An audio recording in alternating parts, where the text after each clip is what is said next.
تعالى عليه وعلى آله وأصحابه وبارك وسلم. أما بعد فأعوذ بالله من الشيطان الرجيم. فأما من طغى وآثر الحياة الدنيا فإن الجحيم هي المأوى. وأما من خاف مقام ربه ونهى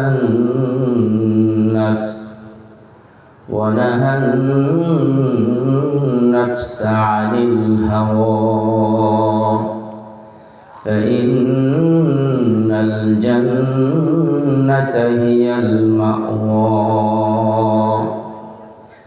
وقال رسول الله صلى الله عليه وسلم: الكيس من دان نفسه وعمل لما بعد الموت، والعاجز من أتبع نفسه هواه وتمنى على الله، أو كما قال صلى الله عليه وسلم: إن الله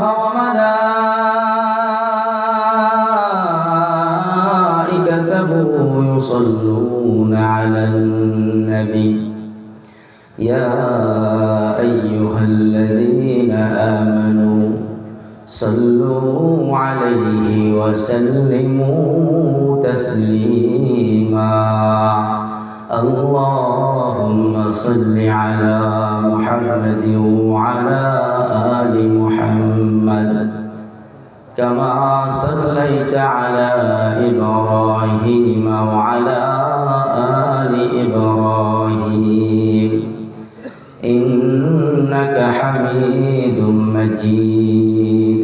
আপনারা আমার সাথে সাথে দরুদ শরীফ পড়েন। দরুদ শরীফ পড়তে আপনাদের কষ্ট হবে? দরুদ শরীফ পড়লে লাভ আছে না নাই? সুযোগ থাকলে দরুদ শরীফ পড়লে কি লাভ, এটার উপরেও কিছু কথা বলবো ইনশাআল্লাহ। এখন একটু আল্লাহ রসুলের মহব্বতে আল্লাহ রসুলের উপরে কিছু সময় দরুদ পাঠ করেন। দরুদ শরীফ পাঠের 7টা লাভ আছে। কয়টা লাভ? 7টা লাভ। যদি সুযোগ থাকে আলোচনা করব।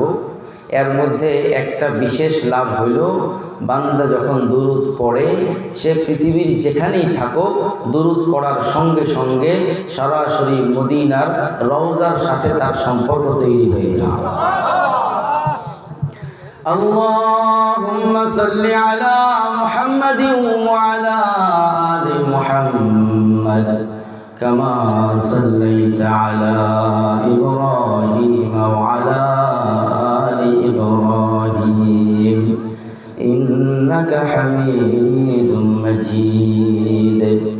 اللهم بارك على محمد وعلى آل محمد كما باركت على إبراهيم وعلى آل إبراهيم إنك حميد مجيد. رب اشرح لي صدري ويسر لي أمري واحلل عقدة من لساني يفقهوا قولي وبك نستعين يا مستعان. रग रग में मोहब्बत है रसूल अरबी की, रग रग में मोहब्बत है रसूल अरबी की। जन्नत के खजायन की यही बैआ सलम है, जन्नत के खजायन की यही बैआ सलम है। वो रहमत आलम है शहे अस्वद अहमर, वो रहमत आलम है शहे अस्वद अहमर, वो सैयद कौनैन है आक़ाए उमम है, वो सैयद कौनैन है आक़ाए उमम है। वो आलम तौहीद का मज़हर है कि जिसमें, वो आलम तौहीद का मज़हर है कि जिसमें मशरिक़ है न मग़रिब है, अरब है न अजम है, मशरिक़ है न मग़रिब है, अरब है न अजम है। আলহামদুলিল্লাহ সুম্মা আলহামদুলিল্লাহ। মহান আল্লাহ রাব্বুল আলামিনের দরবারে অসংখ্য অগণিত শুকরিয়া যে আজকে জামিয়া মাহমুদিয়া বাংলাদেশ হিফজুল কোরআন ক্যাডেট মাদ্রাসা ও কান্দাপাড়া জামে মসজিদের পক্ষ থেকে একটি ওয়াজ ও দোয়ার মাহফিলের আয়োজন করা হয়েছে। আমরা সেই মাগরিবের পর থেকে নিয়ে লম্বা সময় পর্যন্ত এই মাহফিলের মধ্যে, এই মুবারক মজলিসের মধ্যে আল্লাহ তাআলার তৌফিকে অংশগ্রহণ করেছি। আমরা আসতে পারি নাই, আমাদেরকে আনছেন কে? আল্লাহ তাআলার তৌফিকে আমরা এখানে অংশগ্রহণ করতে পেরেছি। এই কারণে অন্তরের গভীর থেকে শুকরিয়া আদায় করে বলি আলহামদুলিল্লাহ। আলহামদুলিল্লাহটা হয় নাই, আরেকবার শুকরিয়া আদায় করে জোরে মুখ খুলে মন থেকে জোরে বলি আলহামদুলিল্লাহ। আলহামদুলিল্লাহ। আমরা সব ওয়াজের মাহফিলে আলহামদুলিল্লাহ সব বক্তারা আমাদেরকে দিয়ে বলায়। বক্তারা প্রথমে খুতবা পড়ে, খুতবা পড়ার পরে বলে আল্লাহ তাআলা আমাদেরকে আনছে, এই কারণে শুকরিয়া আদায় করে বলি আলহামদুলিল্লাহ। এই কথাটা সব বক্তারাই বলে, আমরাও অপেক্ষা করতে থাকি কিছুক্ষণ পরে আলহামদুলিল্লাহ বলতে হবে। কি বলেন? ওয়াজের ময়দানে এটা একটা নিয়ম হয়ে গেছে না? বক্তা আগে খুতবা পড়বে, খুতবা পড়ার পরে কিছু কথা বলবে, তারপরে আল্লাহর শুকরিয়া আদায় করার জন্য বলবে। সবাই বলেন আলহামদুলিল্লাহ। এটা একটা নিয়ম হয়ে গেছে। কি বলেন? আমরাও নিয়ম হিসাবে বলি যে বক্তা যেহেতু আলহামদুলিল্লাহ বলতে বলছে তাই আমরা বলি।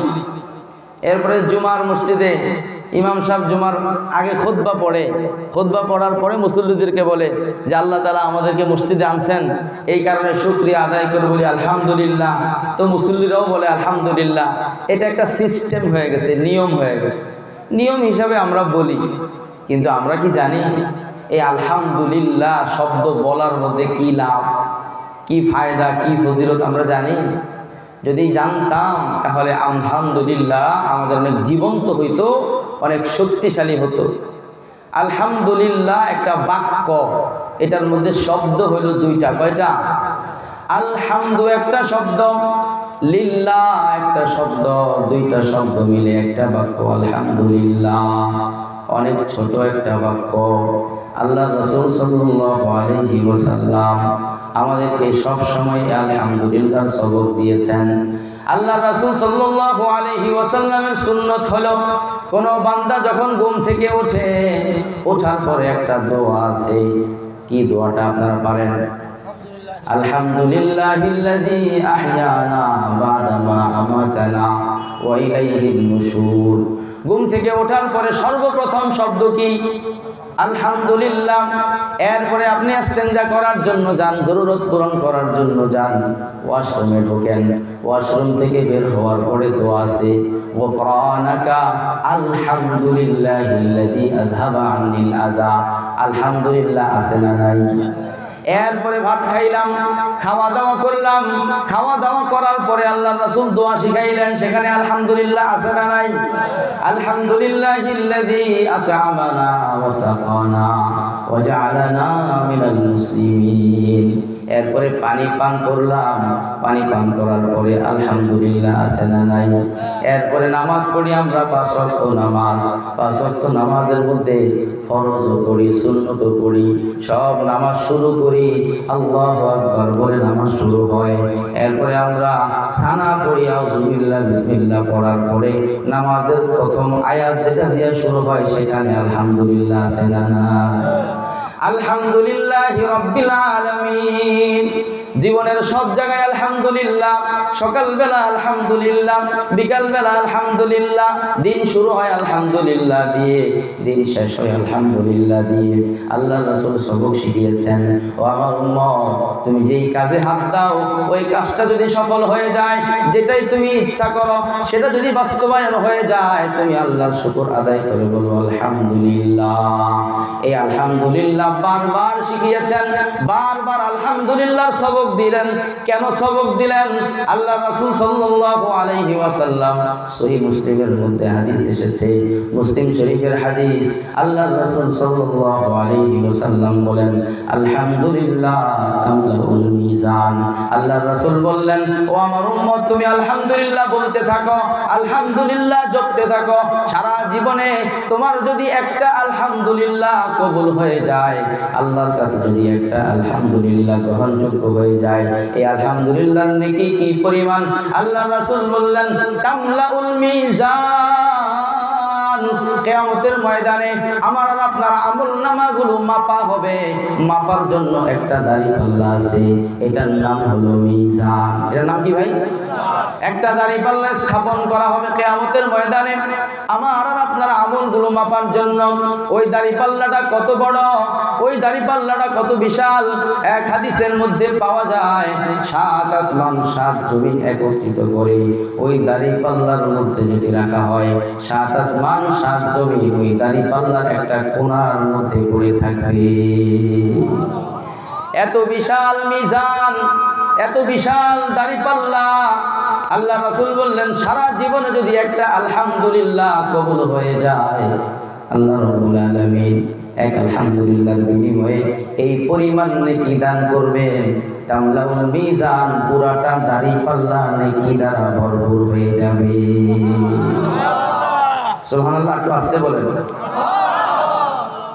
আমি শুরুতে একটু সতর্ক করে দিই আপনাদেরকে, যতক্ষণ আলোচনা করব আমার সাথে আপনারা জাগ্রত এবং জীবন্ত থাকতে হবে। পারবেন তো ইনশাআল্লাহ? কেউ ঘুমাইতে পারবেন না, চুপ থাকতে পারবেন? চুপ থাকার সুযোগ নেই। বক্তাও কথা বলবে, বক্তার সাথে আপনারাও কি বলতে হবে? কথা বলতে হবে। এমন যেন না হয়, আমাদের এখানে মাহফিলগুলো হয় 5 ঘন্টা 6 ঘন্টা বয়ান হয়, আমরা বয়ান শুনি, অনেক সময় মন্তব্য করি, আজকে হুজুর সেরকম বয়ান করছে, মাঠ গরম করে ফেলছে, কান্দায়া ফেলছে, কত কিছু বলি। কিন্তু যখন জিজ্ঞাসা করা হয় যে বয়ান কি করেছে একটু শোনাও, বলেন সামান্য একটুও শোনাইতে পারে না। আছে না নাই? 5 ঘন্টা 6 ঘন্টা বয়ান করে, কিন্তু বয়ান বাড়িতে নিয়ে যেতে পারে না। এই কারণে যতক্ষণ আলোচনা করব কোরআন থেকে আলোচনা করব। ইনশাআল্লাহ আমরা সবাই কোরআনের সবকে বসছি। শীতের রাত্র আপনারা বসতেন নারার উপরে, দেখে আমার কষ্ট লাগতেছে। নিচ থেকে ঠান্ডা উঠতেছে, উপর থেকে ঠান্ডার প্রভাব পড়তেছে। এত কষ্ট করে এই মজলিসের মধ্যে বসে আছেন। এই মজলিসের মধ্যে বসে থাকার দ্বারা দুনিয়াবি কোনো ফায়দা নাই, কোনো স্বার্থ নাই। মজলিস ভাঙার পরে যদি এটা রাজনৈতিক প্রোগ্রাম হতো, আগে রাজনৈতিক সভা সেমিনার হতো, যেই দলের লোকেরা অংশগ্রহণ করত, দলের নেতাদের পক্ষ থেকে একটা করে বিড়ির প্যাকেট অথবা সিগারেটের প্যাকেট, 500 টাকার একটা নোট কিংবা বিরিয়ানির পোটলা দেওয়া হতো, ঠিক কি না? এই মজলিসে কোনো বিরিয়ানির পোটলা আছে? সিগারেটের প্যাকেট আছে? কোনো নোট আছে? এখানে দুনিয়াবি কোনো স্বার্থ নাই, ফায়দা নাই। যদি আমরা আল্লাহর সন্তুষ্টির জন্য, কোরআনের ভালোবাসায় এই মজলিসের মধ্যে বসে থাকি, প্রতিটা সেকেন্ড নাজাতের জন্য যথেষ্ট হয়ে যাবে ইনশাআল্লাহ। এই কারণে আল্লাহ তাআলার জন্য বসে থাকবো। হাদিসে পাকের মধ্যে আসছে, আল্লাহ তাআলার মহব্বতে, আল্লাহর কোরআনের মহব্বতে দুনিয়াতে যেই মজলিসগুলো কায়েম হয়, যেই মজলিসগুলো সম্পাদিত হয়, যেই বৈঠকগুলো হয়, যেই সভা সেমিনারগুলো হয়, ওই সভা সেমিনারগুলো এতটা উজ্জ্বল আর আলোকিত থাকে, আমরা জমিন থেকে আসমানের মধ্যে তারকাগুলোকে যেমন জল জল করতে থাকি, যেমন উজ্জ্বল জল জল করতে দেখি, আসমান থেকে ফেরেশতারা এই কোরআনের মজলিসগুলোকে তেমন জল জল করতে দেখি। আমরা কোরআনের মজলিসে বসে আছি। এই কারণে ইনশাআল্লাহ আপনাদের আগ্রহ থাকবে, আপনাদের পক্ষ থেকে যদি তাওয়াজ্জু থাকে, আগ্রহ থাকে, তাহলেই আল্লাহ তাআলা বক্তার জবানের মধ্যে উপকারী কথাগুলো ঢালবেন। বক্তার কথা বলার কোনো ক্ষমতা নাই যদি আল্লাহ তৌফিক আল্লাহ যদি তৌফিক দেয় তাহলেই বক্তা দুই চারটা কথা বলতে পারবে। আর বক্তার জবানে কথা তখনই আসবে যদি আপনারা বক্তার দিকে মোতাওয়াজ্জু হন, মনোযোগ দিয়ে কথাগুলো শোনেন। আল্লাহ তাআলা আমাদের সকলের জন্য যেই কথাগুলো উপকারী হবে সেগুলো জবান থেকে বের করে দেন, বলেন আমিন। আল্লাহ রাসূল সাল্লাল্লাহু আলাইহি ওয়াসাল্লাম আলহামদুর ফজিলত আমাদেরকে শোনাইলেন। একবার আলহামদুলিল্লাহ বললে যদি আল্লাহর কাছে কবুল হয়ে যায় কি পরিমাণ নেকি দিবে বলেন? মনে আছে আপনাদের? আসমান কি পরিমাণ নেকি দিবে, পুরা দাড়ি পাল্লাটা মিজানটা ভরপুর হয়ে যাবে। এই হাদিসের পরের অংশের মধ্যে আল্লাহ রাসূল সাল্লাল্লাহু আলাইহি ওয়াসাল্লাম বললেন, আলহামদুলিল্লাহর সাথে মিলাইয়া কেউ যদি সুবহানাল্লাহ পড়ে, সুবহানাল্লাহি ওয়ালহামদুলিল্লাহ, এই দুইটা বাক্য যদি কেউ একসাথে পড়ে, সুবহানাল্লাহ ওয়ালহামদুলিল্লাহ, আপনারা আমার সাথে একবার পড়েন, সুবহানাল্লাহ ওয়ালহামদুলিল্লাহ, সুবহানাল্লাহ ওয়ালহামদুলিল্লাহ। আজকের এই প্রোগ্রাম এটা হলো ওয়াজ মাহফিল ও হালকায় জিকির। হালকায় জিকিরের কারণে মাঝে মাঝে কিছু জিকিরের ফজিলত বয়ান করব। জিকিরের মধ্যে লাভ আছে না নাই? জিকিরের মধ্যে লাভের কথা আল্লাহ বলে দিয়েছেন, আলা বিযিকরিল্লাহি তাতমাইন্নুল কুলুব। আল্লাহ রাব্বুল আলামিন বলে দিলেন, ও দুনিয়ার মানুষ, তোমরা অন্তরের প্রশান্তির জন্য, মনকে খুশি করার জন্য কত কিছু করো। আজকে দুনিয়ার মানুষের পেরেশানির শেষ নাই, অশান্তি আর দুঃখ কষ্টের শেষ নাই। মানুষ মনের পেরেশানি দূর করার জন্য অনেক কিছু করে। পেরেশানি দূর করার জন্য মোবাইলটা হাতে নেয়, ফেসবুকের মধ্যে ঢুকে, কমেডির মধ্যে ঢুকে, ফানি ভিডিওর মধ্যে ঢুকে, টিকটকের মধ্যে ঢুকে, বসে বসে ওই ফানি ভিডিও দেখা মনটাকে খুশি করার চেষ্টা করে, আছে না নাই? ভিডিও দেখা মনটাকে খুশি করতে চায়। কেউ আবার মন খুশি করার জন্য সিগারেট টানে, কেউ আবার মনের দুঃখ দূর করার জন্য মদ খায়, কেউ মনের দুঃখ দূর করার জন্য গান শুনে, কেউ মনের দুঃখ দূর করার জন্য নাটক দেখে, কেউ মনের দুঃখ কষ্ট দূর করার জন্য সিনেমায় যায়। দুনিয়াতে কত মানুষ মনের দুঃখ কষ্ট দূর করার জন্য, মনকে প্রশান্তি দেওয়ার জন্য কত পদ্ধতি অবলম্বন করে। আল্লাহ তাআলা বলে দিলেন, দুনিয়ার কোন পদ্ধতিতে তোমার মনের দুঃখ কষ্ট দূর হবে না। মনের দুঃখ দূর হবে একমাত্র আল্লাহর জিকির দ্বারা, ঠিক কিনা? আলা বিযিকরিল্লাহ, শুনে রাখো, শুনে রাখো, আল্লাহর জিকির দ্বারাই তাতমাইন্নুল কুলুব। তোমার অন্তরের মধ্যে শান্তি আসবে, অন্তরের মধ্যে পেরেশানি, অন্তরের মধ্যে দুঃখ, অন্তরের মধ্যে কষ্ট।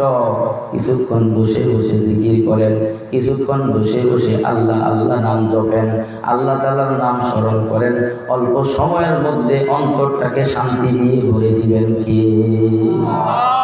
আল্লাহ রাসূল সাল্লাল্লাহু আলাইহি ওয়াসাল্লাম বললেন, কেউ যদি আলহামদুলিল্লাহ বলে আর আল্লাহর কাছে যদি কবুল হয়ে যায়, এক আলহামদুলিল্লাহর নেকি দ্বারা দাড়িপাল্লা ভরপুর হয়ে যাবে। এরপরে কেউ যদি আলহামদুলিল্লাহর সাথে সুবহানাল্লাহ মিলাইয়া বলে, সুবহানাল্লাহ আলহামদুলিল্লাহ, আল্লাহর রাসূল বললেন কি পরিমাণ নেকি হবে জানেন? সাহাবায়ে কেরাম জিজ্ঞাসা করলেন কি পরিমাণ নেকি? আল্লাহর রাসূল বললেন, আসমান থেকে জমিন পর্যন্ত মাঝখানের যে ফাঁকা জায়গাটা আছে, আসমান থেকে জমিন পর্যন্ত মাঝখানের ফাঁকা জায়গাটা কয় কিলোমিটার? কয় কিলোমিটার? কোনো হিসাব কেউ করতে পারবে কি? পৃথিবীর কোনো বৈজ্ঞানিক সংখ্যা বলতে পারবেন?